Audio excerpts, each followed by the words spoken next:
बहुत समय पहले रावी नगर में राजा ध्यानचंद्र शासन किया करते थे। उनके शासन से प्रजा व दरबारी भी हमेशा खुश रहते थे। किंतु कुछ समय से महाराज एक सपना देखते थे। वह सपना देखकर वो बहुत डर जाते थे। आज की रात भी उन्होंने वैसा ही सपना देखा। महाराज, मैं आज आऊं या कल? मैं हर रोज यही सपना देखता हूँ और भयभीत हो जाता हूँ। कल सुबह ही मैं ये सपना अपनी सुभद्रा को बताऊंगा। क्या पता उसके पास कोई उपचार हो। यह सोचकर महाराज अगली सुबह होने का इंतजार करने लगे।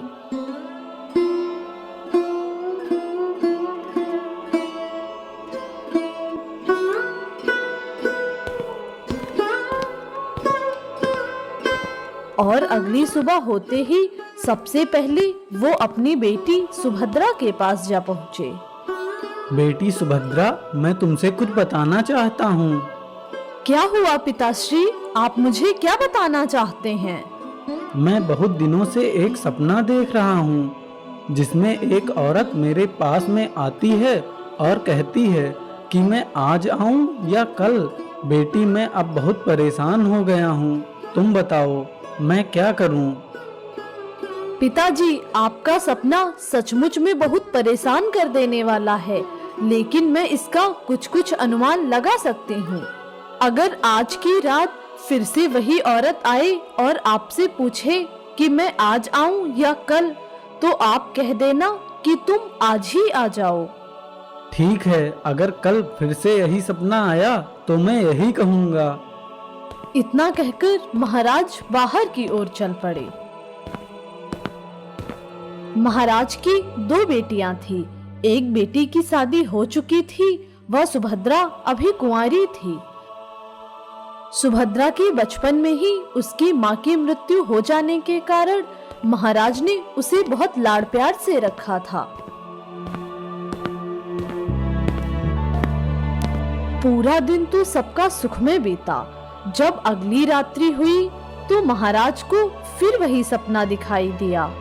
महाराज, मैं आज आऊं या कल?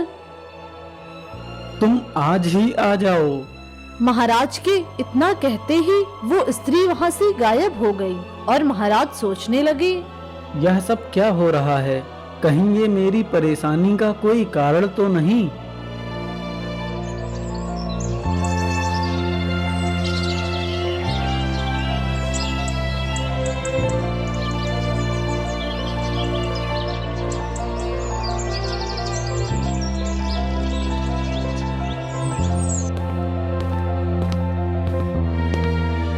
पिताश्री, क्या आपको वो सपना दोबारा आया था? हाँ बेटी, वही सपना दोबारा आया था। मैंने तुम्हारे कहे अनुसार उसको उत्तर में आज ही आने को कहा।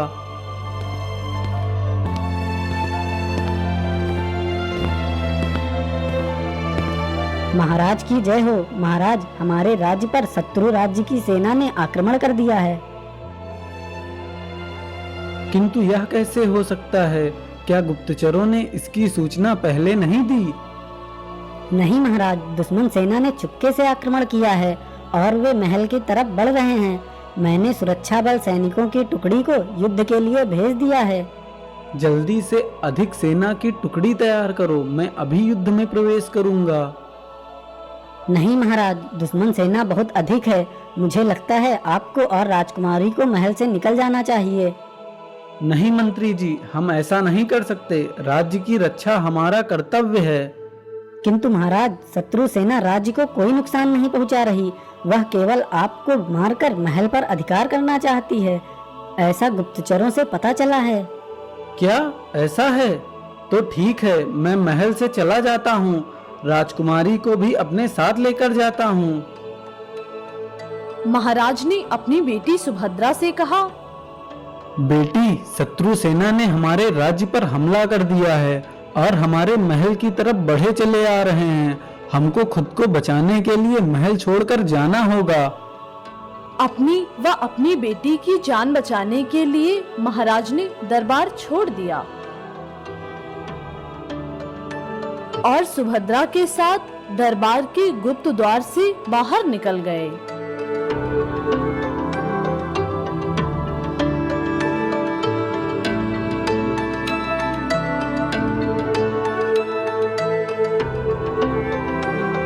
बेटी, हम महल छोड़कर तो चले आए हैं, लेकिन अब हम जाएंगे कहाँ?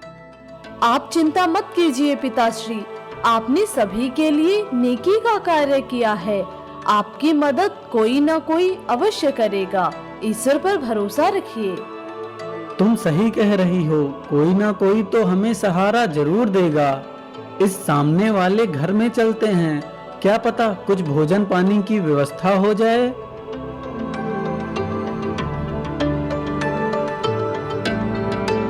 सुनो, क्या इस घर में कोई है? हमें विश्राम करने के लिए थोड़ी जगह मिल सकती है? कौन हो और क्यों चिल्ला रहे हो? रामदीन, तुम? क्या यह तुम्हारा घर है?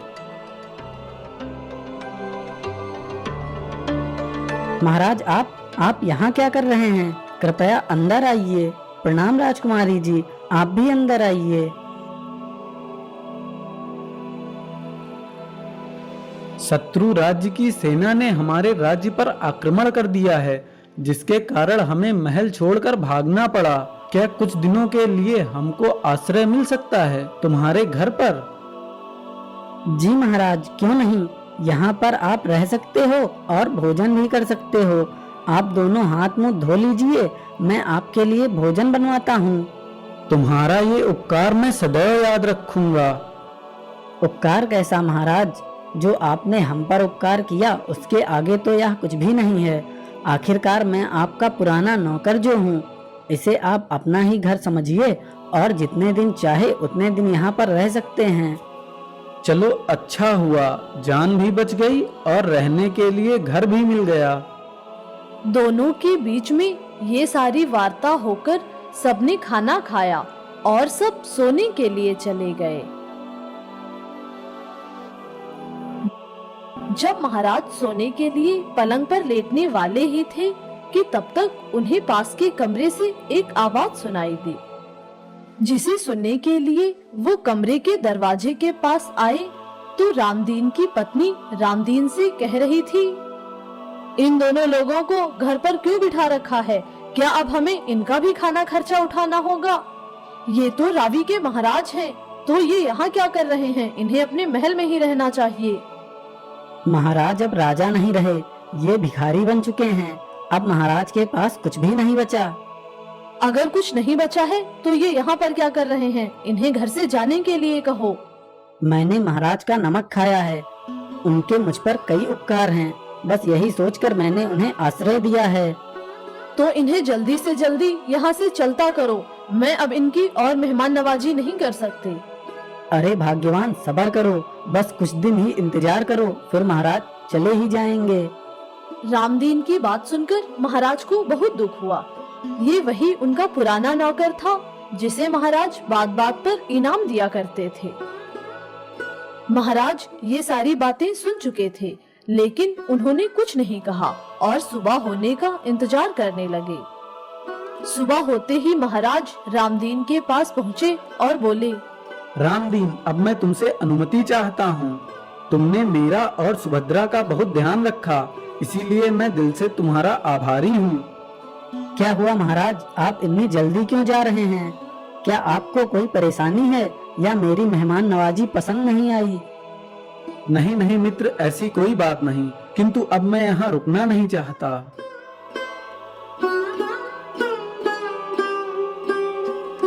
यह कहकर महाराज सुभद्रा के साथ वहाँ से चले गए और रामदीन सोचने लगा, ठीक ही हुआ कि महाराज यहाँ से जा रहे हैं, अब मुझे इनकी और सेवा नहीं करनी पड़ेगी।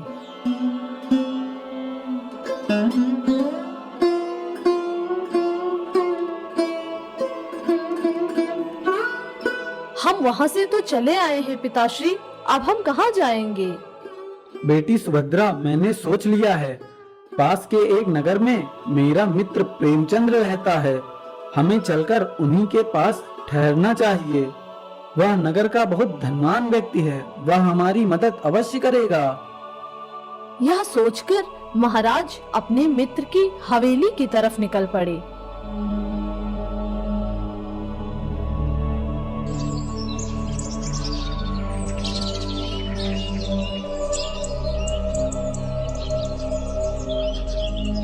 और हवेली पहुंचते ही वो अपने मित्र से मिले। अरे मित्र, कहो यहाँ कैसे आना हुआ?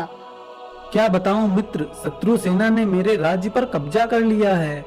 अपनी जान बचाने के लिए मैं महल से निकल आया, किंतु अब दर दर भटक रहा हूँ, आश्रय खोज रहा हूँ, इसीलिए मैं तुम्हारे पास आया हूँ। तुम्हारा मेरे नगर व मेरे घर में स्वागत है मित्र, तुम अवश्य ही यहाँ रह सकते हो। आओ बेटी, मैं तुम्हारे रहने व खाने का इंतजाम करवाता हूँ। मैं तुम्हारा जीवन भर आभारी रहूंगा। मित्र, मैं तुम्हारे अच्छे और बुरे दोनों समय का साथी हूँ। यह हवेली तुम्हारी ही है, तुम जब तक चाहो यहाँ रह सकते हो। अपने मित्र प्रेमचंद्र की ये सारी बातें सुनकर महाराज बहुत प्रसन्न हुए और हवेली में ही रहने लगे। कुछ दिन तो सबका बहुत आराम से गुजरा, लेकिन 1-2 हफ्ते बाद प्रेमचंद्र की पत्नी की तबीयत खराब हो गई। कई वैद्य बुलाए गए, लेकिन प्रेमचंद्र की पत्नी की तबीयत में कोई सुधार नहीं हुआ। प्रेमचंद्र ने अपने नौकर से कहा, रामू, मालकिन की तबीयत बहुत खराब है। वैद्य जी ने दवा दी थी, किंतु अभी भी कोई सुधार नहीं है। जाओ, कोई बड़े ज्योतिषी को बुला लाओ, वही कोई उपाय बताएंगे। जी सेठ जी, मैं अभी बुला कर लाता हूँ। अपने मालिक का आदेश पाते ही नौकर एक ज्योतिषी को बुला लाया। महाराज भी कुछ दूरी पर खड़े होकर पंडित जी द्वारा बताई गई बातों को सुनने लगे। सेठ जी, पत्रिकाओं में देखने से मालूम पड़ता है कि आपकी हवेली पर कोई मनहूसियत का बुरा साया पड़ गया है, जिसके कारण मालकिन बीमार पड़ गई हैं। इतने में नौकर बोल पड़ा, सेठ जी, छोटा मुंह बड़ी बात, लेकिन हो ना हो, जब से आपके मित्र व उनकी बेटी हवेली आई हैं, तभी से हवेली पर बुरा साया पड़ा है। क्या पता मालकिन की बीमारी का कारण यही हो। आप इन्हें जाने के लिए क्यों नहीं कहते? नहीं रामू, वो मेरे मित्र हैं, मैं उन्हें जाने के लिए नहीं कह सकता। उन सबकी बातें सुनकर महाराज को बहुत दुख हुआ। महाराज अपने मित्र के पास आए और कहने लगे, मित्र, मुझे माफ करना, किंतु मैंने तुम दोनों की बातें सुन ली हैं। हमें आज्ञा दो मित्र, अब मैं और सुभद्रा चलते हैं। हम अभी आपकी हवेली से चले जाएंगे। प्रेमचंद्र चाहते हुए भी अपने मित्र को नहीं रोक पाए और वे दोनों उनकी हवेली से बाहर चले गए। वे दोनों चलते चलते एक जंगल में पहुंच गए। पिताश्री, मुझे बहुत प्यास लग रही है। हाँ बेटी, प्यास तो मुझे भी लगी है।